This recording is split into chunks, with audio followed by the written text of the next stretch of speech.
falou aquela frase, fulano tem problema de ego? Geralmente quando a gente diz essa frase sempre vem acompanhada de, ele se acha demais, né? Ele ou ela se acha demais. No vídeo dessa semana eu quero te explicar como que funciona o ego e a gente vai entender alguns comportamentos que acabam afetando tanto a nossa vida pessoal quanto a nossa vida profissional. Para a gente começar, a palavra ego significa eu. E quando a gente pega a definição dela, é lugar onde se reconhece. Então o ego é a nossa consciência, é tudo aquilo que a gente sabe sobre a gente. Inclusive aquilo que a gente sabe e aquilo que a gente sabe que não sabe. Então é tudo que eu tenho consciência. Falando em termos de competências, são as competências que eu sei fazer e faço bem, e as competências que eu sei que eu não sei fazer. Como, por exemplo, eu, Damares, eu trabalho com desenvolvimento de pessoas, sou palestrante, sou coach, sou escritora, tenho facilidade de me relacionar com as pessoas, tenho facilidade de aprender, principalmente conceitos voltados para mentalidade e inteligência emocional. Também sei que eu não sei falar russo, também sei que eu não falo francês, também sei que tenho uma dificuldade para aprender assuntos relacionados com matemática, raiz quadrada, enfim, né? Obstáculos que a gente já enfrentou aí na nossa vida, mas que eu tinha muita dificuldade de aprender na escola, por exemplo. Então é aquilo que eu sei e é aquilo que eu sei que eu não sou tão boa, que eu não domino, né? Que eu tenho uma dificuldade ali. Então, quando a gente olha para o ego, principalmente pensando no campo profissional, a gente vai olhar para as competências que eu tenho e para os gaps, ou seja, as oportunidades de melhoria que eu tenho, né? Eu costumo dizer que existe pelo menos 3 estados de ego. Um que seria o ego onde eu reconheço, que eu chamo, né, o ego equilibrado, onde eu reconheço aquilo que eu tenho e aquilo que eu preciso desenvolver, aquilo que eu preciso melhorar. Falei aqui em competências, mas isso também entra tanto as competências técnicas quanto as competências emocionais. Porque, por exemplo, eu posso ter uma facilidade para me relacionar com as pessoas, mas eu tenho uma dificuldade em controlar as minhas emoções, né? Então, são habilidades que eu preciso desenvolver como a inteligência emocional. Então, no ego, quando eu tenho o ego equilibrado, eu consigo reconhecer aquilo que eu tenho de forte e aquilo que eu preciso desenvolver. Um outro estado de ego é o estado do ego inflado, que é esse ego que geralmente as pessoas falam, fulano tem problema de ego, ele se acha demais, porque é o ego inflado. No ego inflado, muitas vezes a pessoa vive o egocentrismo, ou seja, ela se sente o centro de tudo. E se sentindo o centro de tudo, ela acaba desenvolvendo algo que a gente chama de uma estrutura egóica, que é quando ela só fala de si mesmo. Então ela precisa se vangloriar daquilo que ela sabe fazer, daquilo que ela se sente bem, né? Onde ela se sente bem.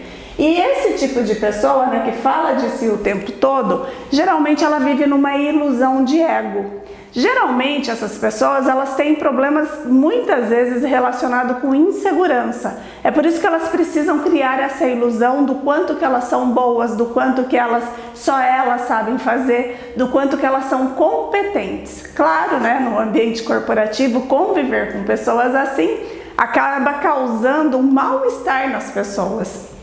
São poucas pessoas que de fato conseguem conviver com pessoas que têm esses comportamentos, né? Porque causam mal-estar, porque o foco, o centro da atenção, né? Por isso que vem o egocentrismo, o centro é sempre ela, né? E quando alguém fala alguma coisa, essas pessoas elas acabam desenvolvendo uma inteligência emocional muito frágil, porque quando elas recebem uma crítica que não tem a ver com aquela ilusão que elas criaram de si mesma, né? Quando vem algo que é ao contrário da imagem interna que elas têm de si mesmas, o que acontece? Se frustra, né? Por isso que é um ego inflado, pensa como uma bexiga. Porque qualquer crítica, qualquer feedback, qualquer coisa que seja ao contrário daquilo que elas criaram na ilusão, acaba se frustrando, murcha, né?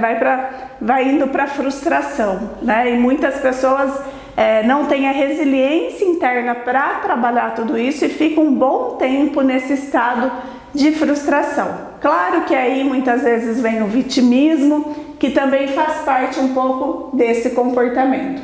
Então, quando a pessoa está no ego inflado, ela vai ter o comportamento da presunção, do orgulho, de achar que somente ela é boa, sem olhar e sem reconhecer as competências das outras pessoas também.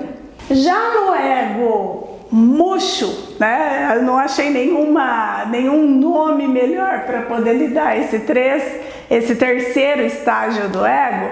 O ego murcho é aquela pessoa que ela não reconhece as competências que ela tem, ela não consegue reconhecer os seus pontos fortes, ela reconhece das outras pessoas, então ela coloca como que se todo mundo tivesse competências, como que se todo mundo fosse bom o suficiente, mas ela não. Então ela vive, né, naquela questão da autoestima baixa, porque o ego também está relacionado com a nossa autoestima.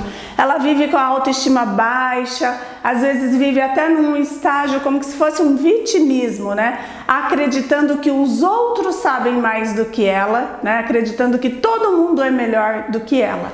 Claro que isso também, principalmente profissionalmente, isso é muito ruim, esse estágio é muito ruim, por quê? Porque a pessoa desacreditada, ela não consegue agir. Se ela acredita que ela não é boa o suficiente, ela não vai se lançar para um novo desafio, ela sempre vai estar com dúvidas crônicas sobre si mesmas, né? E isso é muito ruim, isso é muito negativo, né? Então, o melhor estágio, o melhor estado para a gente estar quando se fala do ego é no estado do ego equilibrado.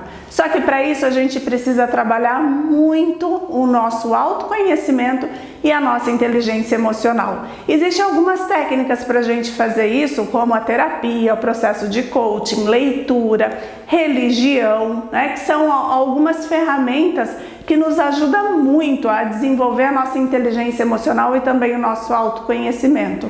E uma das técnicas que eu sempre recomendo para os meus clientes é a questão da gente refletir. Diariamente a gente parar e pensar nos nossos comportamentos, naquilo que foi legal durante o dia, né? Aquilo que não ficou muito bacana, aquilo que nos incomodou, às vezes no comportamento da outra pessoa, o que foi que aconteceu que nos incomodou, que isso também são perguntas que vai gerando reflexão e vai fazer a gente reconhecer e conhecer ainda mais sobre nós.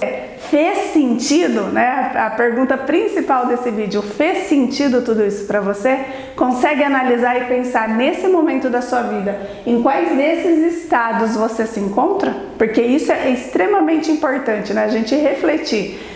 Nesse momento da minha vida, em qual estado emocional o meu ego se encontra? Porque de repente se eu estou vivendo muito aqui num estado de ego muito baixo, talvez esteja na hora de eu repensar algumas coisas e promover algumas mudanças. Mas se eu também estou vivendo na ilusão do ego, cuidado, porque isso é muito perigoso para você e para quem convive com você. Fez sentido? Então já sabe, compartilhe esse conteúdo para que possa fazer sentido para outras pessoas também. Te vejo na próxima semana.